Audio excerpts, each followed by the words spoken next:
course of the entire lifetime go by very fast. Huh? And you see like the sum total of the whole life. So what is a person going to think of at the time of death? Whatever they thought about in their lifetime most often. See, because all these impressions that are stored up in the mind are released at the time of death, when the mind disintegrates. The mind is part of the body, so when the body dies, the mind also dies, and it releases its contents. So, if you have been thinking of Krishna your whole life, then you will think of Krishna at the time of death. If you have been thinking of other things, then that's what you're going to be thinking at the time of death. And Krishna says in Bhagavad-gītā, Yam yang vapi smaran bhavam. Whatever you think at the time of death, tam tang evaiti konteya, sada tad bhava bhavita. That is going to determine your state of being in the next life.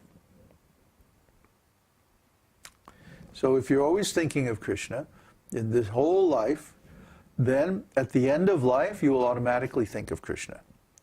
But if you have been thinking of other things during your whole life, then at the time of death you will think of those things. And no matter how hard you try, you won't be able to think of Krishna. Because the mind is becoming, is falling apart, is disintegrating. See? So by the time of old age and death, it's too late.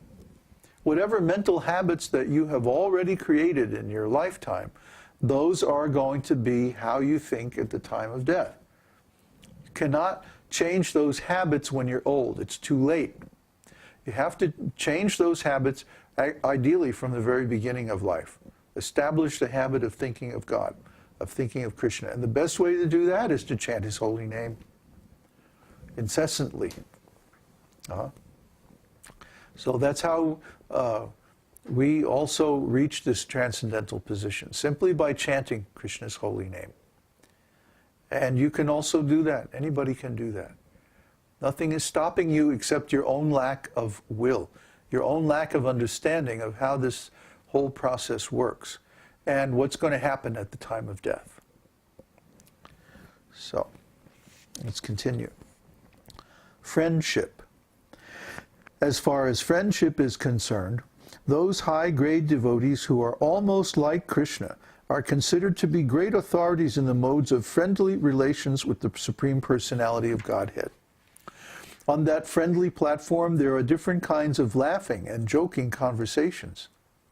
An example of such a friendly conversation with Krishna is described in the Śrīmad-Bhāgavatam, when Krishna was once thinking, "Today, while I was engaged in tending the cows in the pasturing ground of Vrindavan, I went to collect some flowers in a beautiful garden.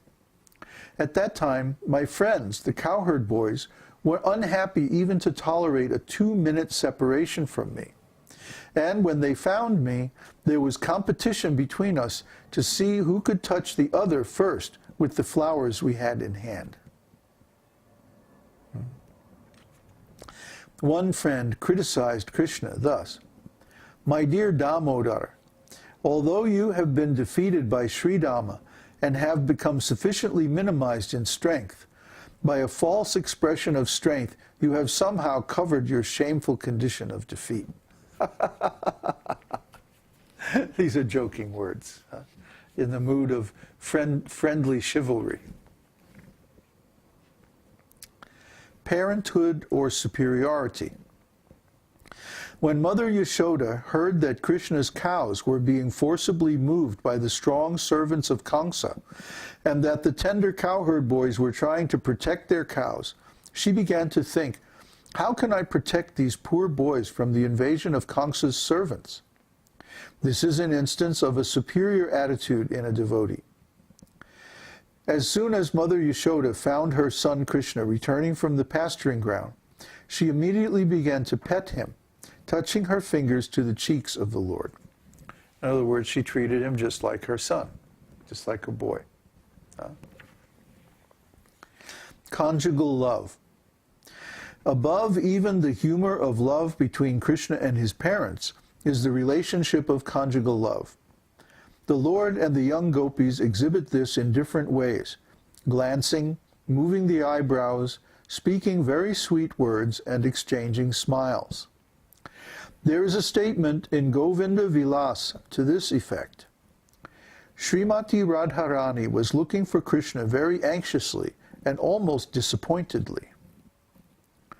When there is such an indirect expression of conjugal love, there is smiling, astonishment, enthusiasm, lamentation, anger, dread, and sometimes ghastliness. These 7 exchanges of conjugal love form another state of conjugal love.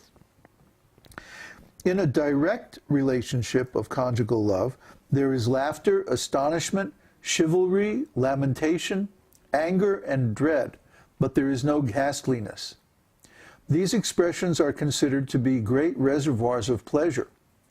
When these 7 kinds of ecstatic loving exchanges are manifested, they attain the status of steadiness by which the taste of conjugal love expands.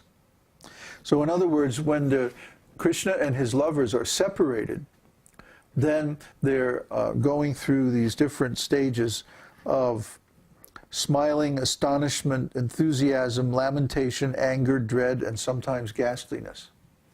Okay? Because they're trying to get back together with Krishna.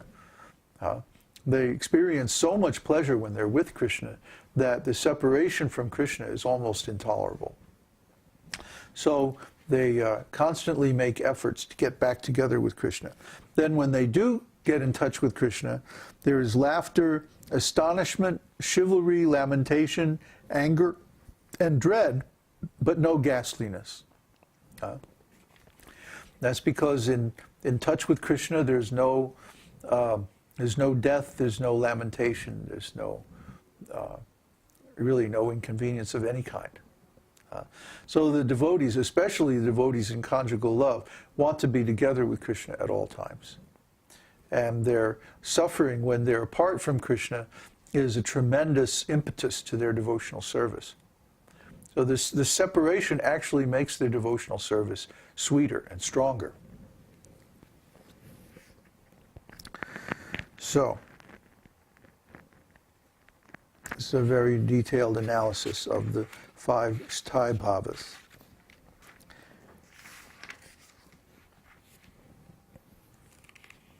Any questions?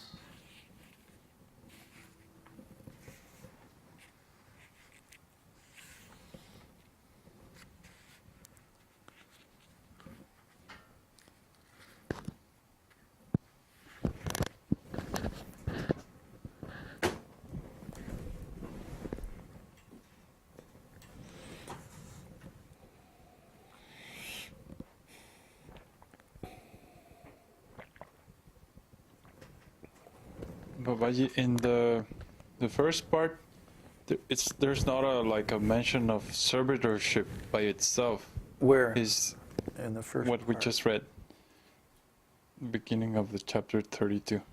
Is that neutrality is considered servitorship? No. Here, or No. it's not even mentioned? Let me look back at that. It says neutrality, and then pure and mixed flavors, and then subordinate. Oh, you're looking at the heading, the chapter headings. Yes.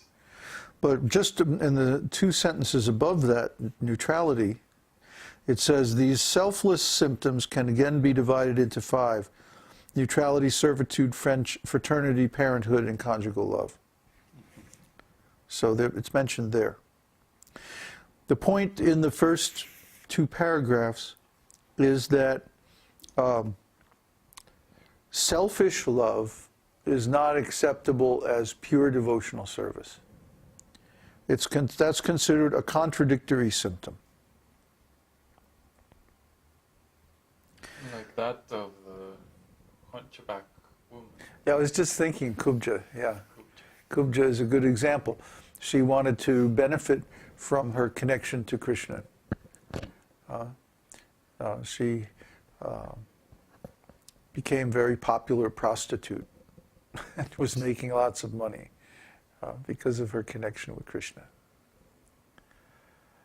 So This is not accepted as pure devotional service. It's devotional service, but there are contradictory qualities because of the influence of selfishness. See, similarly, we were talking before about the 4 kinds of people who approach Krishna. And the first 3 do for selfish reasons. They want relief from their distress, they want money, or they want to know something, some knowledge. These are all selfish reasons for approaching Krishna, selfish motivations. So these cannot be accepted as pure devotees. Their devotional service is compromised by their selfish desires. These are called contradictory attributes. Pure devotional service can only occur when there are no contradictory attributes, when the devotional service is selfless.